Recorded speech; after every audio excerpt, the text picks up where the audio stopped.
સુખ અને શાંતિ કેવી રીતે મેળવવી? જ્યારે પણ મન વ્યગ્ર હોય ત્યારે કોઈ નિર્ણય ન લેવો જોઈએ.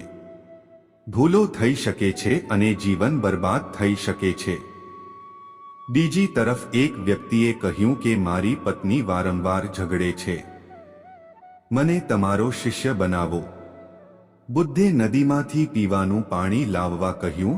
શિષ્ય જ્યારે નદી કિનારે પહોંચ્યો ત્યારે પાણી ખૂબ જ ગંદુ હતું.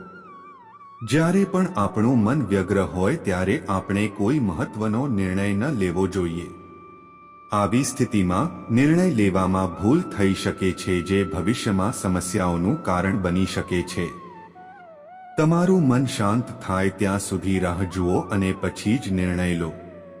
ગૌતમ બુદ્ધની એક પ્રસિદ્ધ ઘટના છે વ્યગ્ર મનને લઈને. જાણો આ ઘટના અનુસાર એક વ્યક્તિ તેની પત્ની સાથે હળીમળી શકતો ન હતો.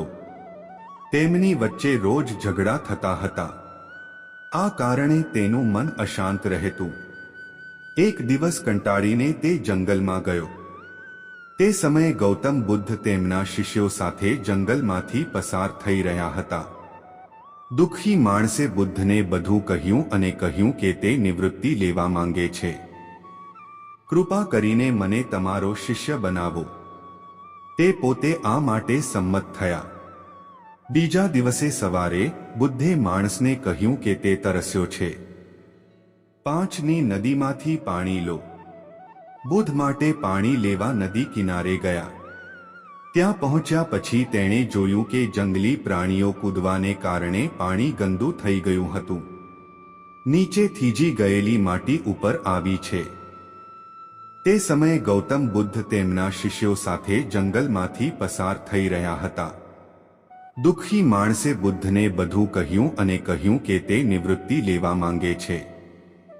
કૃપા કરીને મને તમારો શિષ્ય બનાવો. તે પોતે આ માટે સંમત થયા. બીજા દિવસે સવારે બુદ્ધે માણસને કહ્યું કે તે તરસ્યો છે. 5ની નદીમાંથી પાણી લો. બુદ્ધ માટે પાણી લેવા નદી કિનારે ગયા.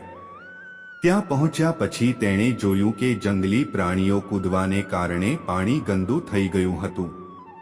નીચે થીજી ગયેલી માટી ઉપર આવી છે. ગંદુ પાણી જોઈને નવો શિષ્ય પાછો આવ્યો.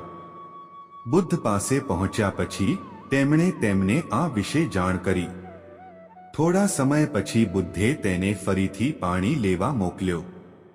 આ વખતે જ્યારે તે નદી કિનારે પહોંચ્યો ત્યારે તેણે જોયું કે પાણી સાફ હતું. નદીની ગંદકી તળિયે સ્થિર થઈ ગઈ હતી. તેને આ જોઈને નવાઈ લાગી. પાણી લઈને બુદ્ધ પાસે પહોંચ્યા. તેણે તથાગતને પૂછ્યું કે તમને કેવી રીતે ખબર પડી કે તમને શુદ્ધ પાણી મળશે? બુદ્ધે તેને સમજાવ્યું કે પ્રાણીઓ પાણીમાં કૂદી રહ્યા છે, જેના કારણે પાણી ગંદુ બની ગયું હતું. પરંતુ થોડા સમય પછી જ્યારે તમામ પ્રાણીઓ ત્યાંથી ચાલ્યા ગયા ત્યારે નદીનું પાણી શાંત થઈ ગયું. ધીમે ધીમે બધી ગંદકી સ્થાયી થઈ ગઈ. કોઈને કોઈ રીતે જ્યારે આપણા જીવનમાં ઘણી પરીક્ષાઓ આવે છે ત્યારે આપણી માનસિક શાંતિ ડહોળાઈ જાય છે. આવી પરિસ્થિતિઓમાં જ આપણે ખોટા નિર્ણયો લઈએ છીએ. આપણે મનની ઉથલપાથલ શાંત થવાની રાહ જોવી જોઈએ. કાળજી લેવી પડશે. મન શાંત થાય તેની રાહ જોવી જોઈએ. બુદ્ધના શબ્દો સાંભળ્યા પછી વ્યક્તિને તેનું જીવન યાદ આવ્યું. તેને સમજાયું કે તેણે શાંત ચિત્તે ઘર છોડવાનો નિર્ણય લીધો હતો જે ખોટો હતો. તેણે બુદ્ધ પાસેથી ઘરે પાછા ફરવાની પરવાનગી લીધી અને તે તેની પત્ની પાસે ગયો. આ પછી તેમના વૈવાહિક જીવનમાં સમસ્યાઓનો અંત આવ્યો. હવે તેણે શાંત રહીને બધી સમસ્યાઓ ઉકેલવાનું શરૂ કર્યું. જો તમને અમારો આ વિડિયો પસંદ આવ્યો હોય તો અમારી ચેનલને સબસ્ક્રાઇબ કરો.